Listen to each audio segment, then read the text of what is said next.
Hello दोस्तों। तो कैसे हैं आप सब लोग। तो दोस्तों थोड़ी सी वीडियो लेट हो गई है, उसके लिए सॉरी दोस्तों। तो आज हम करने वाले हैं अपना प्रैक्टिस सेट, जो कि है जीन पियाजे, जिन्होंने संज्ञानात्मक विकास का सिद्धांत दिया था। और उसके बाद फिर आगे है कोहलरबर्ग, नैतिक विकास का सिद्धांत, वाइगोत्स्की सामाजिक सांस्कृतिक सिद्धांत दिया था, नॉम चोम्स्की ने भाषा विकास का सिद्धांत दिया था। तो आज हम इन तीनों जो है टॉपिकों से, इनके तीनों सिद्धांतों से जो है क्वेश्चन को हल करेंगे। तो आइए देखते हैं पहला क्वेश्चन क्या है। जीन पियाजे द्वारा प्रस्तावित विशेषताओं के साथ चरणों की सही सुमेलित जोड़ी चुनिए। संवेदी चालक अवस्था, नाटकीय खेल में संलग्न, पूर्व संक्रियात्मक अवस्था, वस्तु स्थायित्वता का आरंभ, मूर्त संक्रियात्मक अवस्था, क्रियाओं को मानसिक तौर पर परिवर्तन में सक्षम, अमूर्त संक्रियात्मक अवस्था, परिकल्पित निगमनात्मक तर्क में सक्षम। तो हमारा ऑप्शन जो है डी करेक्ट हो जाएगा। अमूर्त संक्रियात्मक अवस्था में बच्चा जो है परिकल्पित निगमनात्मक तर्क करने लगता है, मतलब अपने कल्पनाओं पे, अपने सोचने के विचारों पे तर्क करने लगता है। अगला क्वेश्चन है, ले वाइगोत्स्की के अनुसार बच्चों को सीखने में सक्षम बनाने के लिए इनमें से कौन से कारक की भूमिका महत्वपूर्ण है। संवाद, सजा, व्याख्यान या फिर पुरस्कार। तो हमारा ऑप्शन पहला करेक्ट हो जाएगा, संवाद जरूरी है। अगला क्वेश्चन है, ले वाइगोत्स्की के अनुसार जब एक शिक्षक बच्चे को उसके समीपस्थ विकास के क्षेत्र तक पहुंचने में मदद करने के लिए उसे समायोजित समर्थन देता है, तब वह किस संरचना का प्रयोग कर रहा है। पाड़ का, अनुबंधन का, अनुकरण का या फिर अनुकूलन का। तो पाड़ का, जब बच्चे को जो है अध्यापक या कोई बड़ा उसको किसी भी समस्या या परेशानी में किसी प्रकार का मदद करता है, तो लेव वाइगोत्स्की के अनुसार उसे पाड़ कहा जाता है, उसे हम पाड़ कहते हैं। आगे है, जीन पियाजे के अनुसार किस अवस्था में शिशु शारीरिक क्रियाओं के साथ संवेदी अनुभवों का समन्वय करके दुनिया की खोज करता है। मूर्त संक्रियात्मक अवस्था, संवेदी चालक अवस्था, पूर्व संक्रियात्मक अवस्था या अमूर्त संक्रियात्मक अवस्था। तो हमारा ऑप्शन सी जो है करेक्ट हो जाएगा, पूर्व संक्रियात्मक अवस्था। अगला क्वेश्चन है, कोहलरबर्ग के नैतिक विकास के किस चरण में व्यक्तियों का मानना है कि नियमों में आपसी समझौते शामिल होने चाहिए और व्यक्ति के अधिकारों की रक्षा की जानी चाहिए। यांत्रिक सापेक्षता अभिविन्यास, सजा और आज्ञाकारिता अभिविन्यास, सामाजिक अनुबंध अभिविन्यास या अच्छा लड़का अच्छा लड़की अभिविन्यास। तो हमारा ऑप्शन सी करेक्ट हो जाएगा, सामाजिक अनुबंध अभिविन्यास। अगला क्वेश्चन है, ले वाइगोत्स्की ने प्रस्तावित किया कि बच्चे पुनरावृत्ति और स्मरण की प्रक्रियाओं के माध्यम से निष्क्रिय रूप से सीखते हैं। ये निष्क्रिय क्या है? निष्क्रिय नकारात्मक है, तो इसी तरह ये गलत हो जाएगा। संज्ञानात्मक विकास के 8 क्रमिक चरणों से गुजरते हैं, तो संज्ञानात्मक विकास के 8 चरण नहीं है। आगे है कि विकास में बहुत सारी संभावनाएं हैं, जिनमें वे चीज़ें शामिल हैं जो वे दूसरों के समर्थन से करने में सक्षम हैं। जन्म के समय निश्चित बौद्धिक क्षमताओं के साथ पैदा होते हैं, जिन्हें बदला नहीं जा सकता। तो हमारा ऑप्शन सी करेक्ट हो जाएगा। अगला क्वेश्चन है, जीन पियाजे के सिद्धांतों में दूसरों के अनुभवों व सांसारिक दृष्टिकोण को अपनी दृष्टि से देखने की प्रवृत्ति क्या कहलाती है। अनुकूलन, आत्मकेंद्रियता, जीववाद या संतुलीकरण। तो आत्मकेंद्रियता कहलाती है। अगला क्वेश्चन है, जीन पियाजे के अनुसार बच्चे किस स्तर पर अमूर्त तर्क करने की क्षमता विकसित कर लेते हैं। संवेदी चालक अवस्था, पूर्व संक्रियात्मक अवस्था, मूर्त संक्रियात्मक अवस्था या फिर अमूर्त संक्रियात्मक अवस्था।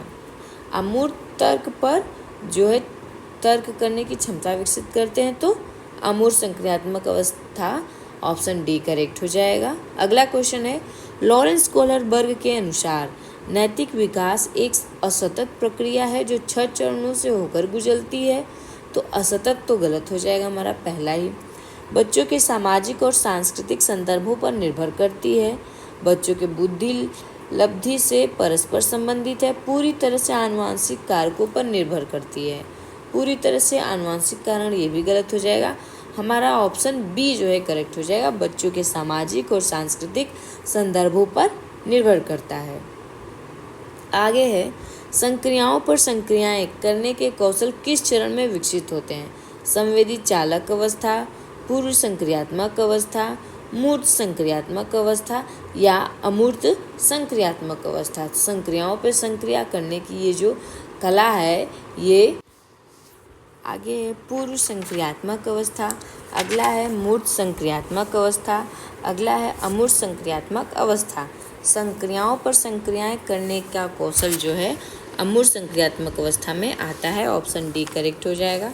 अगला क्वेश्चन है, जिन पियाजे के सिद्धांत की एक प्रमुख आलोचना उनके द्वारा दिया गया विचार है कि बच्चे सक्रिय प्राणी हैं।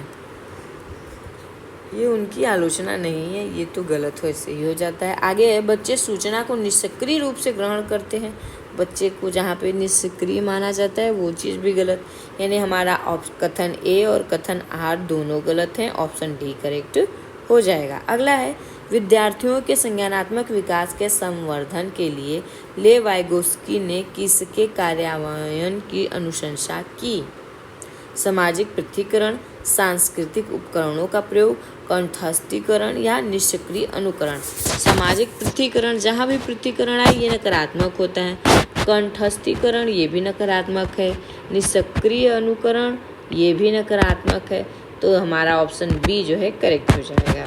आगे है, जिन पियाजे ने अधिगम की प्रक्रिया में किसे महत्व दिया है? सीखने के लिए तत्परता, नकारात्मक पुनर्वनन, प्रतियोगी भावना, कार्यात्मक स्थिरता। तो हमारा ऑप्शन ए करेक्ट हो जाएगा, सीखने के लिए तत्परता। अगला क्वेश्चन है, ले वाइगोस्की के अनुसार संज्ञानात्मक विकास का प्रमुख कारण क्या है? अनुकरण, संगठन, सामाजिक अंतःक्रिया या अनुकूलन। तो हमारा ऑप्शन सी करेक्ट हो जाएगा, सामाजिक अंतःक्रिया। ले वाइगोस्की ने सामाजिक अंतःक्रिया का सिद्धांत भी दिया है।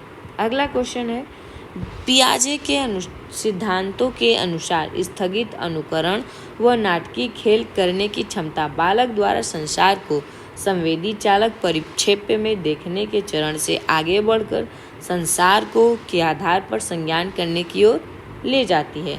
मानसिक प्रतिनिधित्वता, अनैच्छिक क्रिया के स्कीमा, अनुबंधन या फिर वस्तु स्थायित्व।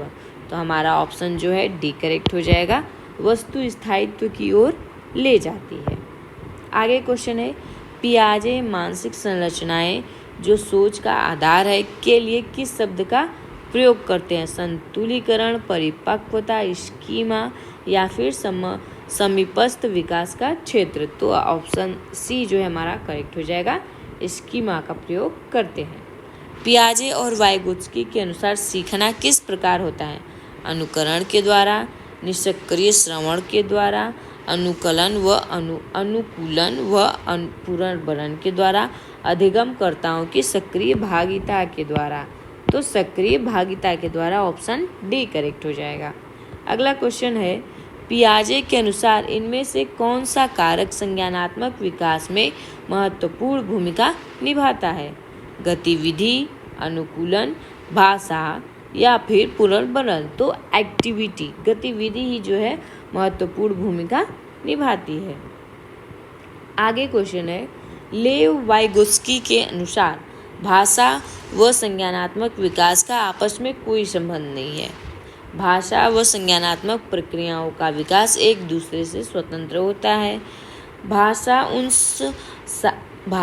उन साझे अनुभवों को सुशासित करती है जो संज्ञानात्मक प्रक्रियाओं के लिए आवश्यक हैं। भाषा का विकास संज्ञानात्मक विकास के पश्चात होता है। तो इसमें हमारा जो है ऑप्शन सी करेक्ट हो जाएगा। भाषा उन साझे अनुभवों को सुशासित करती है जो संज्ञानात्मक प्रक्रियाओं के लिए आवश्यक होते हैं। आगे है क्वेश्चन, अब आगे क्वेश्चन नहीं है। आज के वीडियो में इतना ही दोस्तों, हम आपसे मिलेंगे अपने अगले वीडियो में।